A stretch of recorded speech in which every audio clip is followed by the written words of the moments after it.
আপনারা দেখছেন বাংলা এগিয়ে। প্রচলন করেছিলেন, তিনি তো আমাদের সম্মান দিয়েছিলেন। আপনি কোশ্চেন কি করছেন আর উত্তর কি করছেন নিজেই বুঝতে পারছেন না, সব থেকে প্রথম। আর সেকেন্ডলি হচ্ছে রামমোহন রায়, যাদের জন্য এখন আমরা গর্ববোধ করি, যাদের জন্য আমরা এখন গর্ববোধ করি, যিনি সতীদাহ প্রথা করে আমাদেরকে বলতে পারে রক্ষা করেছেন। কিন্তু আমরা কি করেছি তাদের জন্য? আমরা কি কিছু করেছি? প্রত্যেকটা মেয়ে রেপ করে, প্রত্যেকটা পুরুষকে হওয়ার আগে মেয়েরা প্রেশার করে, কোন জায়গায় রেপ করেছে, কত ইঞ্চি রেপ করেছে। কিন্তু যে পুরুষরা আমাদের দাদারা ভাইরা সামনে দাঁড়িয়ে থাকে, রেপের লড়াই করে, সেই পুরুষরা, প্রত্যেকটা পুরুষের লিঙ্গ কর্তন হচ্ছে। আমরা কি লড়াই করেছি? আমরা বলতেই দিই না। যেমন আপনি বলতে দিচ্ছিলেন না একটু আগে, সরি টু সে আপনি বলতে দিচ্ছিলেন না।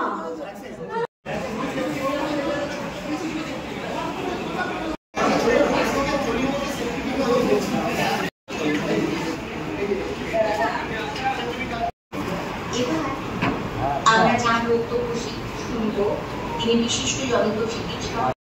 আমাদের 15ই আগস্ট যখনই তার পরের দিন রাস্তায় পতাকা পড়ে থাকতে দেখি দাদা এবং দাদার টিম, অন্যতম আমাদের মনুদা, যে আমাদের অ্যাডভাইজার, আপনারা অনেকে ছিলেন তাকে ফ্ল্যাগ ম্যান বক্তা হিসেবে বাছাই করার জন্য। আমি নিজে একজন ভুক্তভোগী। আজ থেকে 4 বছর আগে যখন আমি জানতামও না অভিযান কি, হয়তো আমিও আর 5টা মানে ফেক নারীবাদের ছায়াতলে চোখের উপর পর্দা পড়েছিল। পর্দাটা সত্যি বেশি দেরি হয়নি, তার কারণ হচ্ছে আমার প্রাক্তন, সেও এই ধরনেরই একটা ফেক ফেমিনিজমের আড়ালে প্রচন্ড বিষয় তার কাছ থেকে শুনে নেব। এবার তাদের বরণ করা হবে।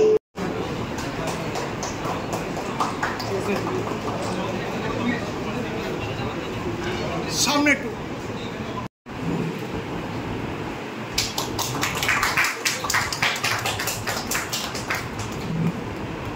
আমাদের অতিথিরা প্রত্যেকে স্ব ক্ষেত্রে এতটাই উজ্জ্বল যে তারা আমাদেরও এখানে আসার জন্য আওয়াজ আসছে তো?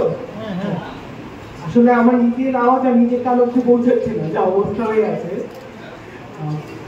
পুরুষ কথা আসলে আমাদের কাছে কাগজ। এখানে যারা যারা পুরুষ কথার সঙ্গে সক্রিয়ভাবে রয়েছেন, তারা সবাই একটা আবেগে তাড়িত হয়ে আমরা কাজ করি। শুধু যে পুরুষ বা শুধু যে নারী তার জন্য নয়, পুরুষ কথা একসঙ্গে অনেকগুলো তরতাজা মানুষকে, আমি বয়সের দিক থেকে বলছিলাম, মনের দিক থেকে বলছি, বেঁধে রেখেছে। আমি এখন তো বুঝি না, আমি অধিকারকে বুঝি অনেক দিন ধরে। আজ থেকে আমার বহুদিন আগে থেকে আমার সঙ্গে বেদান্তি বলো বা গৌরব বলো বা লীলা বলো, এদের সঙ্গে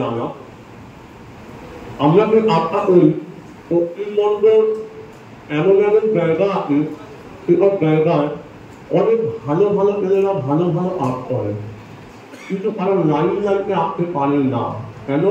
এখনকার জায়গায় এখন আমি হয়ে গেছে যে একজন করে ভালো কাজ করবে আর পেছনে আরেকজন লোককে নামিয়ে দেবে। এ ভালো না কাজ করলেও এ বলেছে, আমি একটা দিনে বলি, আমার মা আমাকে ওখানে শিখিয়েছে যে আমাদের দেখতে হবে এই করে হবে সকাল না বড় হয়ে